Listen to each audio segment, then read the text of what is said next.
പ്രേക്ഷകരുടെ ശ്രദ്ധയ്ക്ക് Kerala vision cable നെറ്റ്വർക്കിൽ ഫ്ലവേഴ്സ് ഇനി മുതൽ ചാനൽ നമ്പർ 10-ലായിരിക്കും ലഭ്യമാകുക. പ്രേക്ഷകർ സദയം സഹകരിച്ചാലും 2 ദിവസത്തിനകം മുഖ്യമന്ത്രി സ്ഥാനം രാജിവെക്കുമെന്ന നിർണായക പ്രഖ്യാപനവുമായി അരവിന്ദ് കെജ്രിവാൾ.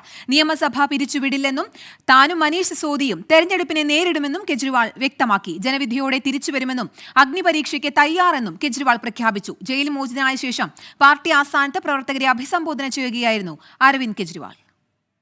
अगर आपको लगता है केजरीवाल ईमानदार है, जम के वोट दे देना मेरे पक्ष में. चुनाव के बाद सीएम की कुर्सी पे जाके बैठूंगा और जब तक आपका फैसला नहीं आएगा तब तक मैं जिम्मेदारी नहीं संभालूंगा. और मैं जब तक चुनाव नहीं होते, मैंने जैसे बताया 2 दिन के बाद मैं अपना इस्तीफा दूंगा. जब तक चुनाव नहीं होते तब तक मेरी जगह आम आदमी पार्टी से कोई और मुख्यमंत्री बनेगा.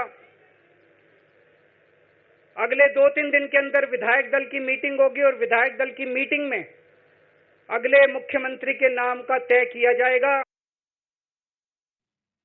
അരവിന്ദ് കെജ്രിവാളിന്റെ നിർണായക പ്രഖ്യാപനത്തിന് പിന്നാലെ ഡൽഹിയിലെ ആം ആദ്മി പാർട്ടി ഓഫീസിൽ നിർണായക യോഗം നടക്കുകയാണ്. വിനീത വിജയനുണ്ട് വിശദാംശങ്ങളുമായി. വിനീത, ജയിൽ മോചിതനായ ശേഷം പാർട്ടി പ്രവർത്തകരെ അഭിസംബോധന ചെയ്യുന്നതിനിടെയാണ് അദ്ദേഹത്തിന്റെ ഈ രാജിപ്രഖ്യാപനം ഉണ്ടായിരിക്കുന്നത്. ഏത് സാഹചര്യത്തിലാണ് ഈ രാജിപ്രഖ്യാപനം? അതിലേക്ക് നീങ്ങുന്നത് എപ്പോഴായിരിക്കും ഔദ്യോഗികമായി രാജിസമർപ്പണം? കീർത്തന 2 ദിവസത്തിനകം തന്നെ ഔദ്യോഗികമായിട്ടുള്ളൊരു രാജി സമർപ്പണം ഉണ്ടാകുമെന്ന് തന്നെയാണ് പ്രതീക്ഷിക്കുന്നത്. ഈ രാജി പ്രഖ്യാപനത്തിന് പിന്നാലെയാണ് ഇപ്പോൾ ആം ആദ്മി പാർട്ടി ഓഫീസിൽ അടിയന്തര യോഗം ചേരുന്നത്. മന്ത്രി അതിഷി ഉൾപ്പെടെയുള്ളവർ ആ യോഗത്തിൽ പങ്കെടുക്കുന്നുണ്ട്.